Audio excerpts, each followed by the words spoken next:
आज इस कथा में बैठकर हम उससे ये कह देना चाहते हैं, अगर तुम्हें हिंदुओं से प्रेम है, अगर तुम्हें भारत से प्रेम है, और अगर हिंदुओं के मरने का दुख तुमको भी है, उस 6 वर्ष की बच्ची को जलाए जाने का दुख तुमको भी है, तो मिस्टर KKR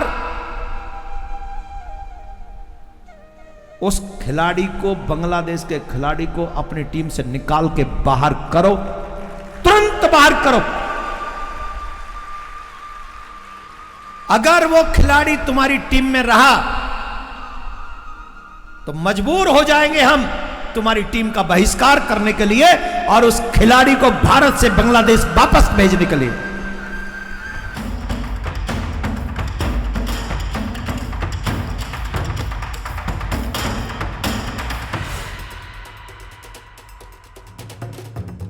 IPL 2026 को लेकर जो फैसला सामने आया है वो सिर्फ एक क्रिकेटिंग निर्णय नहीं है, बल्कि ये उस बदलते भारत की तस्वीर है जहां अब मैदान के बाहर भी सवाल पूछे जाते हैं और जवाब मिलने तक आवाज थमती नहीं। लंबे विवाद, भारी जन दबाव और सामाजिक चेतना के उभार के बाद बांग्लादेश के तेज गेंदबाज मुस्तफिजुर रहमान का IPL सफर फिलहाल थम गया है।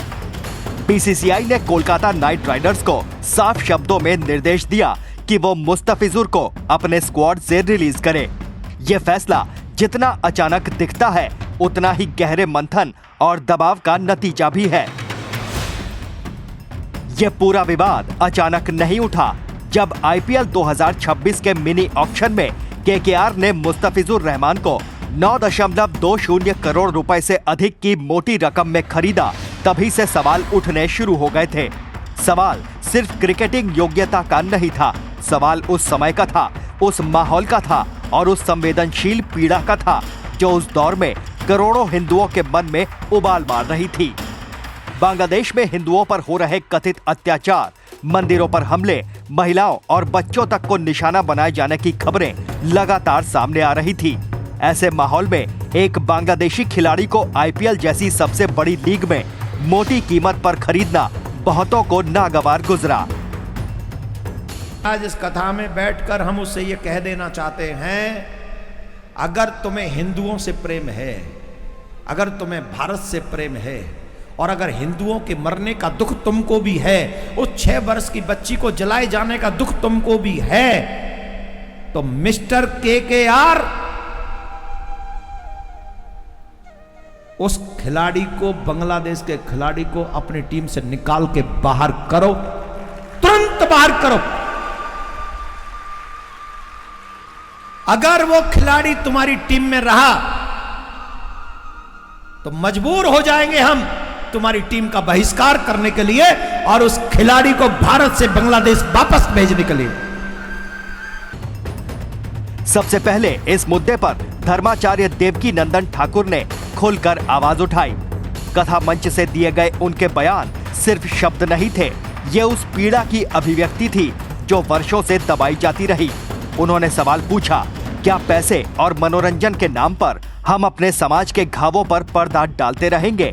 क्या जिन हाथों से हमारे लोगों का खून बह रहा है, उन्हीं हाथों को हम अपने स्टेडियमों में तालियों से सम्मानित करेंगे? उनके शब्द तीखे थे, लेकिन उनमें क्रोध से ज्यादा दर्द था। वो दर्द जो हर उस हिंदू के मन में था जो बांग्लादेश से आ रही खबरें देखकर खुद को असहाय महसूस कर रहा था।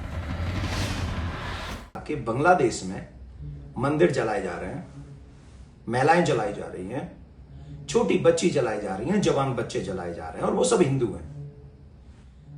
इतना सब होने के बाद कोई सच्चा सनातनी ये सब बर्दाश्त नहीं कर सकता। जहां 50,000 के लगभग लोग बैठे हुए थे मुंबई में, तो मैंने ये बात रखी कि बांग्लादेशी क्रिकेटर बाहर जाना चाहिए, और मैंने इंक्लूड नाम लिया था मिस्टर KKR।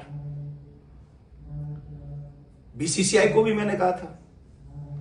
तो आज मुझे सुबह सुबह एक शुभ संदेश मिला है कि BCCI ने कहा है कि कोई भी बांग्लादेशी क्रिकेटर IPL में नहीं खेलेगा। बहुत बहुत साधुवाद, धन्यवाद। BCCI को मैं धन्यवाद देता हूं।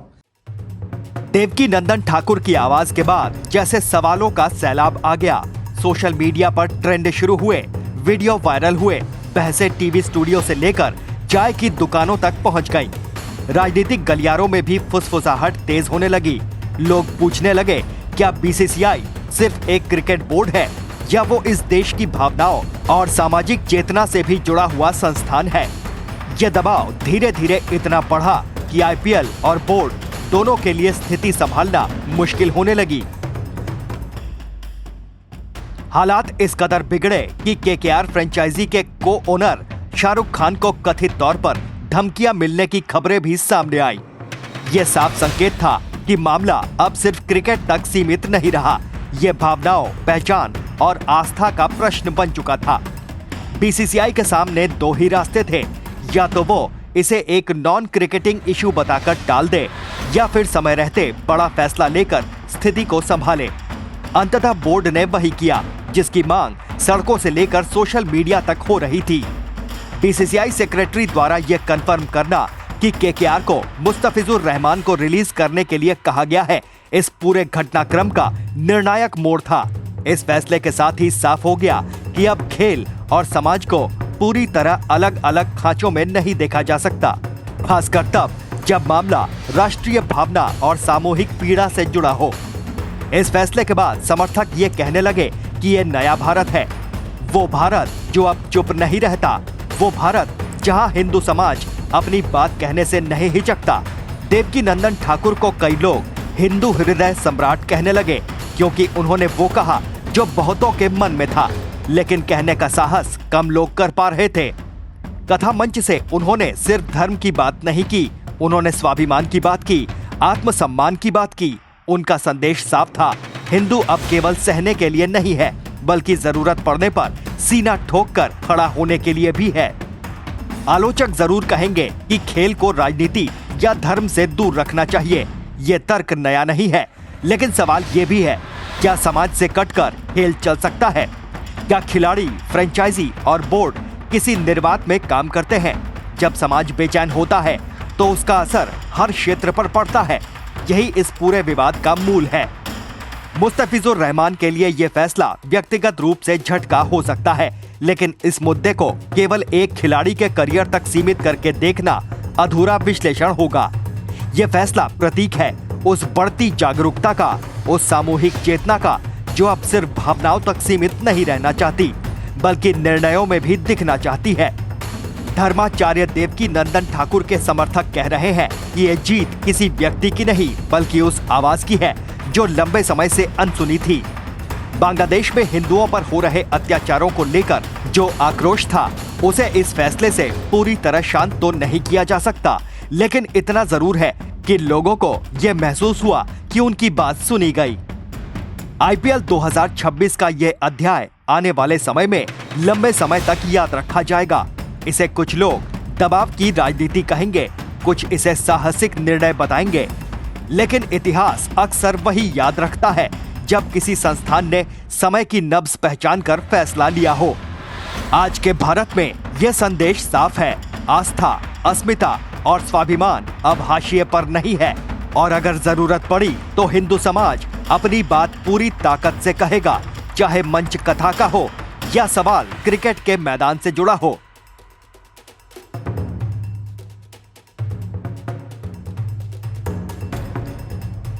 Team news watch India.